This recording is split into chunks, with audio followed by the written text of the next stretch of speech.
Worn out R129s and dying W140s, are they repairable?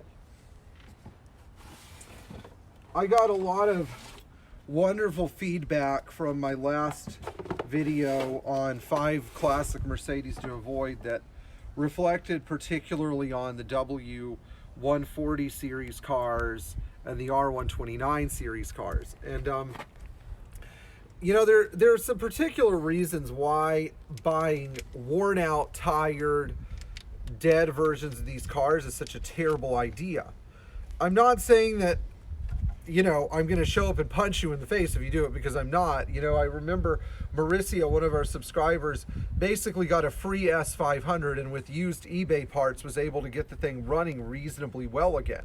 But it didn't change the fact that the transmission was on its last leg, or that the car required a paint job, or that the climate control probably didn't work like it was supposed to.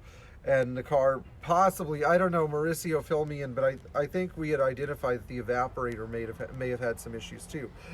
I think the thing is that it depends entirely on what you, the user, consider to be a nice car. I think a lot of people look at the R129 and are attracted by the thrill of cheap Mercedes performance. And they're attracted to the S600, the S500, the S420 by their exclusivity or the bank vault like features of this thing. I know that my buddy Michael Mulder, who I mentioned in our last video, had Facebooked me a couple of times lauding the silence, power, and relative fuel economy of his S600. And I can't argue with these things, but generally, to sort out one of these cars, you have to be really patient and really intelligent. And once in a while, I'll get a 140 owner that chimes in on YouTube or Facebook telling me all the things that they've done on their car. And while I consider this great, I think it's good that you're doing that, I also consider it sort of like a form of bragging or rubbing it in my face saying, oh, look what I did. You must be wrong, Pierre. But the real truth is that I see more 140s that are sort of on their last leg than cars that are really nice. You just, don't see them. And I don't see them at repair shops either.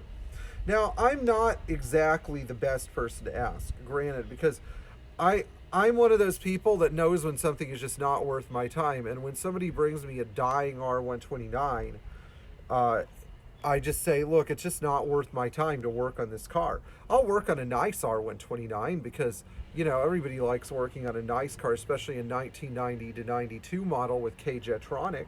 But, recently I broke my rule on a 1990 300 SL 5-speed and did a head gasket on the car and a bunch of other things it needed. And now the car just will not come back to life. It stumbles whenever I'm revving it up.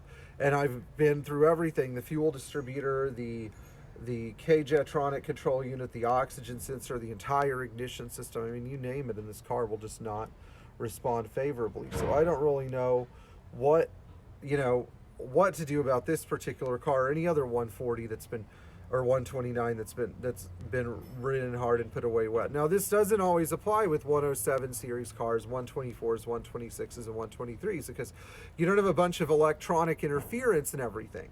You don't have molded plastic body panels that just shatter and are conclusively bad on every single car that you can't purchase new from Mercedes.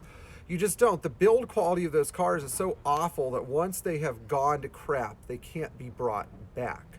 The build quality in here issues go layers deep. I could go buy a toasted, nasty 560 SEL that's been sitting out in the desert, and the wiring will all be good, and the interior, while it might be completely toasted, I can actually remove it from the car.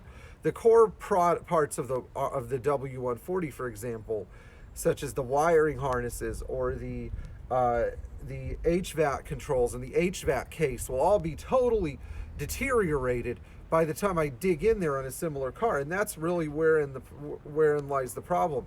Apart from the metal body shell and the driveline components, everything else just deteriorates with the rest of the car, sort of like ice cream sitting in the sun, or I don't know, tropical flowers sitting in a blizzard.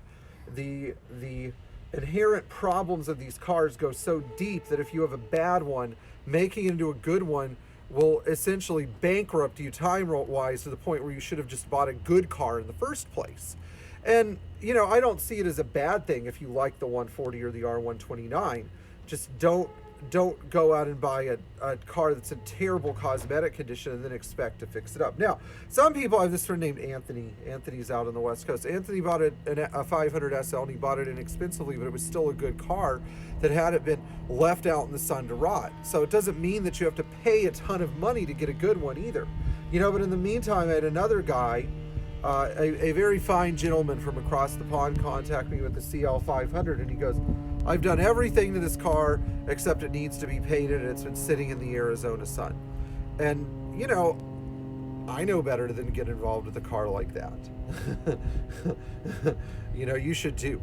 Anyway, if you enjoy this video, please like, share, and subscribe. If you're maintaining a 140 or an R129, I wish you luck in the millions of challenges you'll have ahead of you. And in the meantime, when you're ready for a real Mercedes, if you need purchasing advice, contact me and I will be happy to give it to you.